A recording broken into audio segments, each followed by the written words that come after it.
नमस्कार। सितारा कोचिंग के इस ऑनलाइन चैनल में आपका हार्दिक स्वागत है। इससे पहले की कक्षा में हमने राजस्थान के चौहान वंश के शासकों के बारे में पढ़ा था, जिस प्रकार वासुदेव के बाद में हमने पढ़ा था अजयराज चौहान, और अजयराज चौहान के बाद हमने पढ़ा था अन्य शासकों के बारे में पढ़ लिया। और अब हम पढ़ेंगे कि राजस्थान के विसलदेव के बाद कौन कौन से शासक या विसलदेव से लेकर जो इस कक्षा में कौन कौन से शासक हुए थे। नमस्कार, सितारा कोचिंग के इस ऑनलाइन चैनल में आपका स्वागत है। आज हम पढ़ रहे हैं राजस्थान के चौहान वंश के शासकों के बारे में। तो जिस प्रकार इससे पहले के शासक तो हमने पढ़ लिया, और अब हम पढ़ेंगे विग्रहराज चतुर्थ, यानी विग्रहराज चतुर्थ, विग्रहराज चतुर्थ। तो इससे पहले की कक्षा में हमने तीन शासकों के बारे में पढ़ा था। सबसे पहले हमने वासुदेव चौहान के बारे में पढ़ा, फिर हमने अजयराज चौहान के बारे में पढ़ा, फिर हमने अर्णोराज चौहान के बारे में पढ़ा। तीन शासकों के बारे में हमने अध्ययन कर लिया, और अब हम अध्ययन करेंगे विग्रहराज चतुर्थ। तो विग्रहराज चतुर्थ को ही इतिहास में विसलदेव कहा जाता है। विसलदेव यानी विग्रहराज चतुर्थ को ही इतिहास में विसलदेव कहा जाता है। विसलदेव का जो शासनकाल है वो 1153 से लेकर 1163 तक इनका शासनकाल है। यानी 1153 से 1163 तक विग्रहराज चतुर्थ अजमेर का शासक था। तो सबसे पहले यानी देखते हैं कि कला और साहित्य का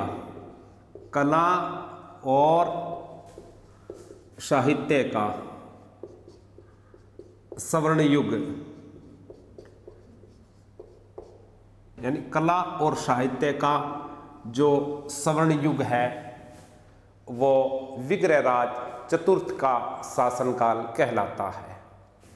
यानी विग्रहराज चतुर्थ के शासनकाल में कला और साहित्यों की अधिक उन्नति हुई थी या सर्वाधिक विकास हुआ था। इसी कारण इसका जो साहित्य यानी इसका शासनकाल है वो कला और साहित्य का स्वर्ण युग है। इसने सबसे पहले दिल्ली के शासक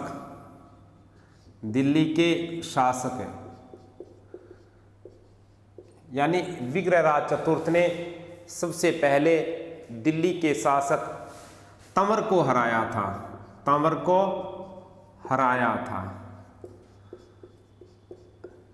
यानी दिल्ली के शासक तंवर को सबसे पहले हराने वाला जो शासक था वो विग्रहराज चतुर्थ था। इसका उल्लेख हमें मिलता है बिजोलिया शिलालेख में।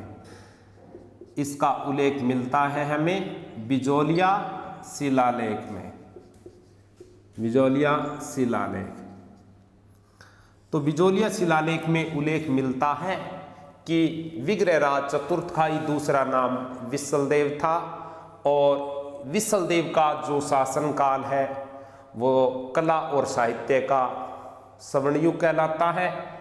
और यानी विग्रहराज चतुर्थ ने दिल्ली के शासक तंवर को हराया था, इसका उल्लेख बिजोलिया शिलालेख में मिलता है।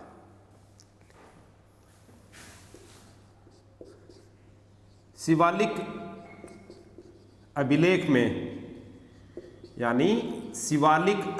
में कौन से अभिलेख में?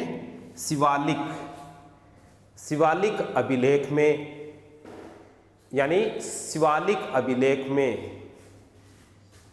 इसे किसको?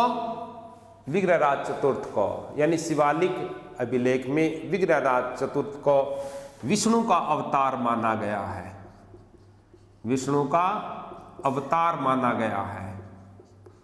तो विष्णु का अवतार कौन सा चौहान शासक हुआ था? विग्रहराज चतुर्थ, यानी विग्रहराज चतुर्थ को शिवालिक अभिलेख में विग्रहराज चतुर्थ को विष्णु का अवतार माना गया है। यानी विग्रहराज चतुर्थ ने परमेश्वर और महाराजा धीराज,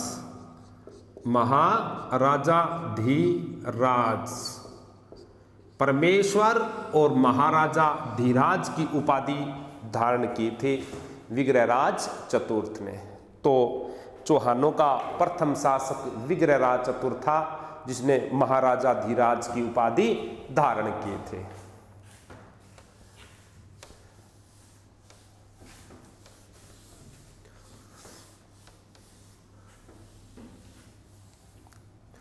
विग्रहराज चतुर्थ ने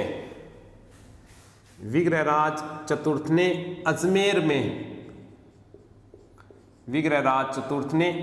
में एक संस्कृत पाठशाला का निर्माण करवाया था, संस्कृत पाठशाला का निर्माण करवाया था। यानी विग्रहराज चतुर्थ ने संस्कृत का सर्वाधिक विकास करवाया था, या संस्कृत भाषा को सर्वाधिक महत्व दिया था इसने। इसलिए विग्रहराज चतुर्थ ने अजमेर जिले में एक संस्कृत पाठशाला बनवाई थी। इसी संस्कृत पाठशाला का नाम कंठाभरण था, कंठाभरण, यानी इसी संस्कृत पाठशाला को कंठाभरण कहते थे। तो विग्रहराज चतुर्थ ने संस्कृत भाषा का विकास करने के लिए अजमेर में एक संस्कृत पाठशाला का निर्माण करवाया था। इसी संस्कृत पाठशाला को कंठाभरण कहते हैं। इसी संस्कृत पाठशाला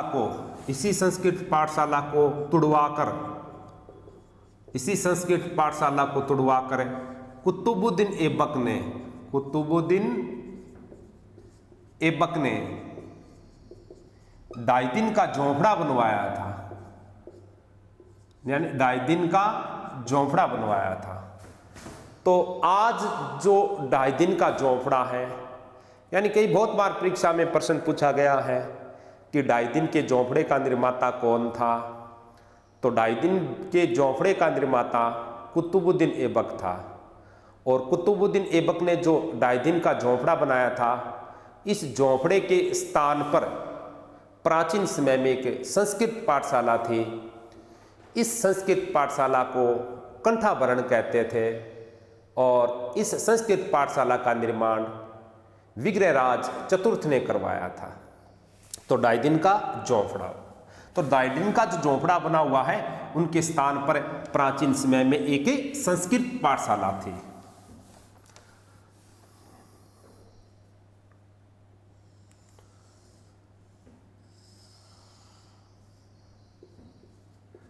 डाइदिन का झोंपड़ा,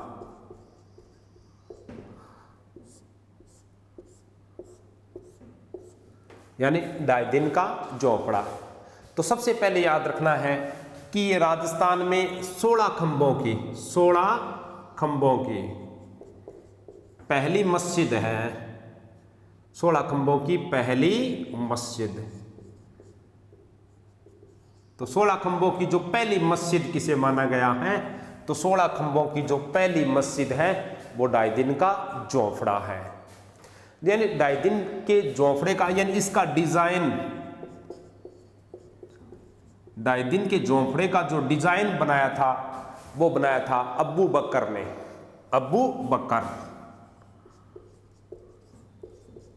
डाइदिन के झोंपड़े का जो डिजाइन तैयार किया था, वो अब्बू बकर ने किया था, जॉन मार्शल ने, यानी इसको सबसे पहले डाइदिन का झोंपड़ा कहा था।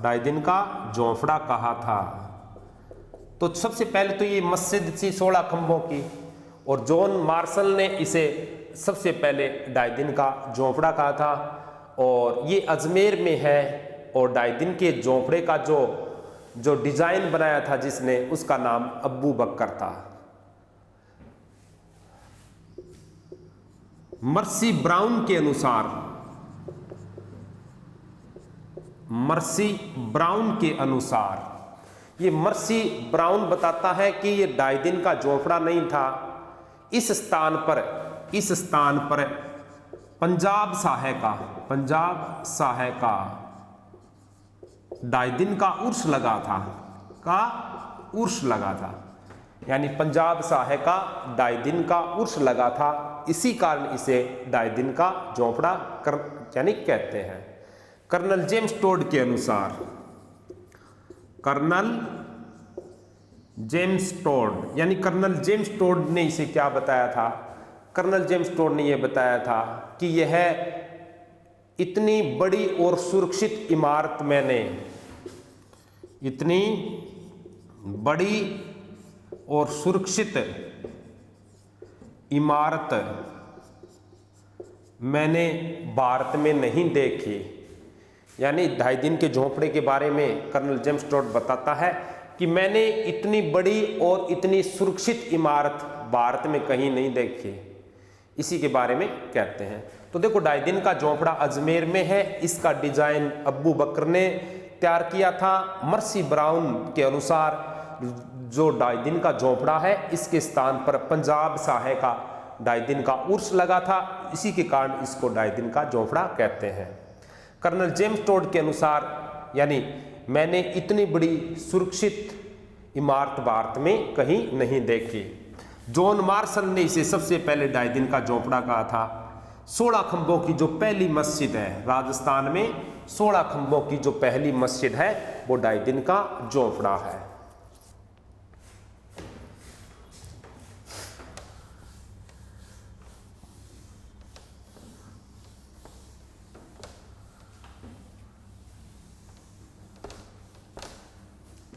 इसके बाद देखो, विग्रहराज चतुर्थ ने, विग्रहराज चतुर्थ ने, यानी विग्रहराज चतुर्थ ने, विग्रहराज चतुर्थ ने संस्कृत भाषा में, यानी विग्रहराज चतुर्थ ने संस्कृत भाषा में हरकेली नाटक की रचना किए थे। हरकेली नाटक की रचना किए थे। बहुत अच्छा प्रश्न है कि विग्रहराज चतुर्थ ने संस्कृत भाषा में कौन से ग्रंथ की रचना किए थे? तो विग्रहराज चतुर्थ ने संस्कृत भाषा में हरकेली नाटक की रचना किए थे, यानी हरकेली नाटक की रचना किए थे। अब इसमें पढ़ते हैं तो विग्रहराज का जो दरबारी कवि था उसका नाम सोमदेव था। दरबारी कवि, विग्रहराज चतुर्थ का जो दरबारी कवि था उसका नाम सोमदेव था। सोमदेव, क्या नाम था? सोमदेव। यानी विग्रहराज चतुर्थ का दरबारी कवि सोमदेव था। सोमदेव ने, इसने ललित विग्रह नामक ग्रंथ की रचना किए थे। ललित विग्रह नामक ग्रंथ की रचना किसने की थी? तो ललित विग्रह नामक ग्रंथ की रचना सोमदेव ने किए थे। इस ग्रंथ में क्या लिखा था उसने? इस ग्रंथ में विग्रहराज, यानी इस ग्रंथ में विग्रहराज और इंद्र की राजकुमारी, नाम था जैसल देवी, इंद्र की राजकुमारी जैसल देवी, इन दोनों का प्रेम संबंध का उल्लेख है। प्रेम संबंध का उल्लेख। तो देखो आप ध्यान से कि विग्रहराज चतुर्थ ने संस्कृत भाषा में हरकेली नाटक की रचना किए थे। और विग्रहराज चतुर्थ का जो दरबारी कवि था उसका नाम सोमदेव था। सोमदेव, यानी उसका नाम था सोमदेव। सोमदेव ने ललित विग्रह नामक ग्रंथ की रचना किए थे। इस ललित विग्रह नामक ग्रंथ में विग्रहराज चतुर्थ और इंद्र की राजकुमारी जैसल देवी के प्रेम संबंध का उल्लेख है। प्रेम संबंध का उल्लेख है।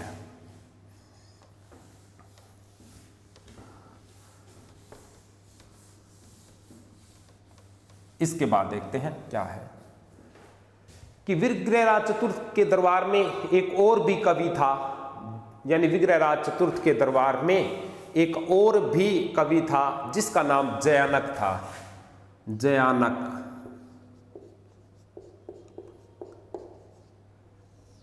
जयानक विग्रहराज चतुर्थ के दरबार में ये भी एक दरबारी कवि था और इन्होंने, ये कश्मीरी पंडित था, ये कश्मीरी पंडित था, यानी जयानक ने विग्रहराज चतुर्थ को कवि बांधव की उपाधि दी थी। कवि बांधव, कवि बांधव की उपाधि। तो कवि बांधव की उपाधि जो धारण करने वाला जो शासक था, यानी कवि बांधव किसे कहा जाता है, तो कवि बांधव कहा जाता है विग्रहराज चतुर्थ को। कवि बांधव का अर्थ है कवियों में सर्वश्रेष्ठ। कवियों में सर्वश्रेष्ठ कवि बांधव की उपाधि से सम्मानित किया गया। तो कवि बांधव की उपाधि विग्रहराज चतुर्थ को दी गई थी। और विग्रहराज चतुर्थ को कवि बांधव किसने कहा, तो जयानक ने कहा था। जयानक एक कश्मीरी पंडित था।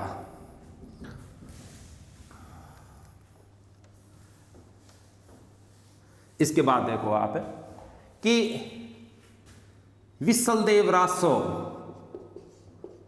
विसल देव रासो, विसलदेव रासो इस ग्रंथ का रचयिता, यानी इस ग्रंथ का रचयिता नरपति नाल्य था। नरपति नाल्य, यानी विसलदेव रासो इस ग्रंथ का जो रचयिता था वो नरपति नाल्य था।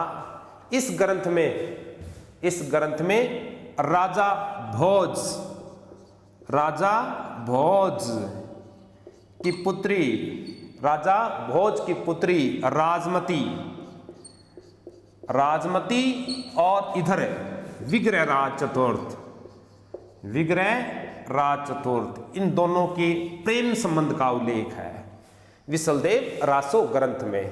तो विसलदेव रासो ग्रंथ का जो रचयिता था वो नरपति नाल्य था और नरपति नाल्य ने विसलदेव रासो ग्रंथ की रचना की थी। इस ग्रंथ में राजा भोज की पुत्री राजमती और विग्रहराज चतुर्थ के प्रेम संबंध का उल्लेख बताया गया है।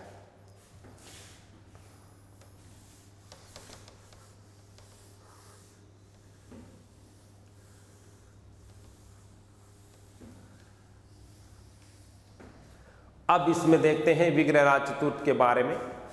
तो दिल्ली पर अधिकार करने वाला, दिल्ली पर अधिकार करने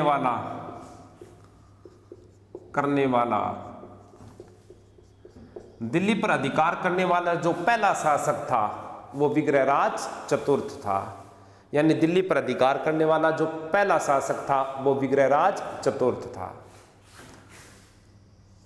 धर्मघोष सूरी, धर्मघोष सूरी, धर्मघोष सूरी के कहने पर विग्रहराज चतुर्थ ने जीव हिंसा पर रोक लगाए थे। जीव हिंसा पर रोक लगा दिए थे। तो जीव हिंसा पर रोक लगाने वाला जो पहला शासक था यानी चौहान वंश का, उसका नाम भी विग्रहराज चतुर्थ था। किलहौरन के अनुसार,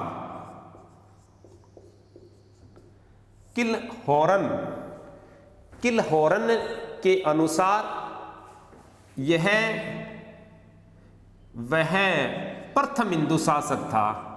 प्रथम हिंदू शासक था जो कालिदास प्लस भवभूति की, इन दोनों की होड़ कर सकता है। ये होड़ कर सकता है। तो यानी किलहौरन के अनुसार विग्रहराज चतुर्थ प्रथम शासक है जो कालिदास और भवभूति की होड़ कर सकता है। अजमेर में सरस्वती मंदिर, अजमेर में सरस्वती मंदिर का निर्माण भी विग्रहराज चतुर्थ ने करवाया था। अजमेर में सरस्वती मंदिर का निर्माण भी विग्रहराज चतुर्थ ने करवाया था। अब 1163 में विग्रहराज चतुर्थ की मृत्यु हो गई। तो विग्रहराज चतुर्थ के बाद जो राजा बनता है, विग्रहराज चतुर्थ के बाद जो शासक बनता है, उन्हीं के बारे में अब देखेंगे। विग्रहराज चतुर्थ के बाद में जो शासक बनता है उसका नाम है पृथ्वीराज सेकंड, यानी पृथ्वीराज सेकंड। विग्रहराज चतुर्थ के बाद में जो राजा बनता है वो है पृथ्वीराज सेकंड। पृथ्वीराज सेकंड का जो शासनकाल है वो 1164 से लेकर 1169 तक है।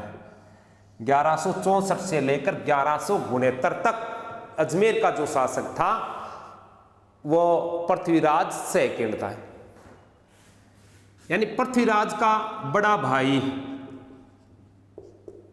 यानी पृथ्वीराज का जो बड़ा भाई था उसका नाम अपर गांग्य था।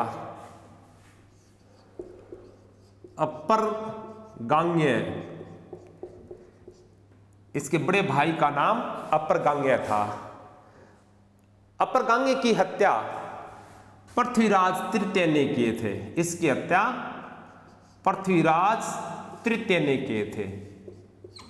पृथ्वीराज तृतीय ये था ना, ये जगदेव का बेटा था, जगदेव का बेटा था ये, यानी पृथ्वीराज तृतीय है वो जगदेव का बेटा था। अब पृथ्वीराज तृतीय की निसंतान मृत्यु हो गए थे, यानी पृथ्वीराज तृतीय की निसंतान मृत्यु हुई। पृथ्वीराज तृतीय के बाद में जो शासक बनता है उसका नाम है सोमेश्वर चौहान।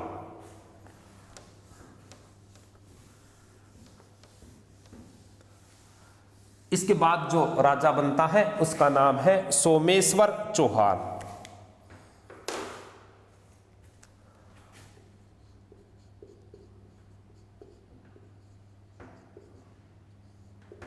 सोमेश्वर चौहान। सोमेश्वर चौहान का जो शासनकाल है वो 1169 से लेकर 1177 तक इनका शासनकाल है। 1169 से लेकर 1177 तक इनका शासनकाल है। यानी शासक बनने से पहले, शासक बनने से पहले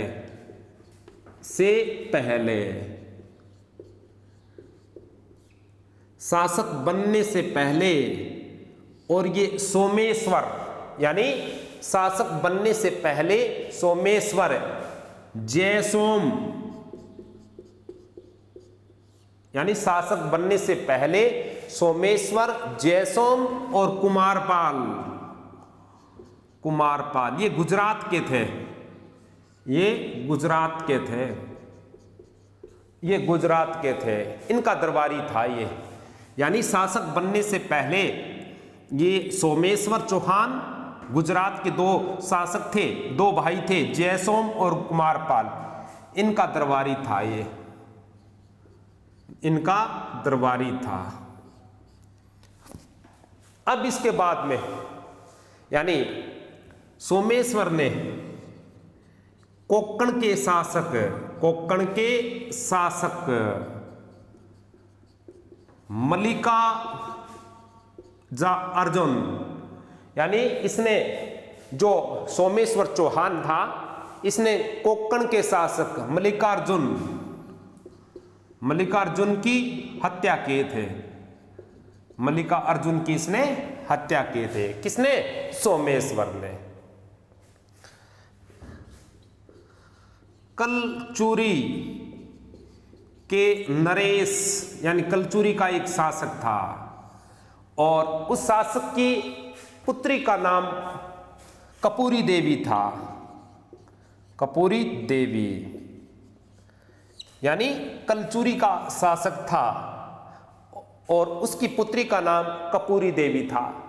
कपूरी देवी के साथ सोमेश्वर का विवाह हुआ था। कपूरी देवी के साथ सोमेश्वर का विवाह हुआ था। यही कपूरी देवी आगे चलकर पृथ्वीराज तृतीय की संरक्षिका बनती है, यानी उसकी रक्षा करने वाली बनती है। 1177 में सोमेश्वर की हत्या चालुक्य शासक भीमदेव ने किए थे, यानी भीमदेव ने इसकी हत्या कर दी। धन्यवाद। इससे आगे का इतिहास अगली कक्षा में पढ़ेंगे।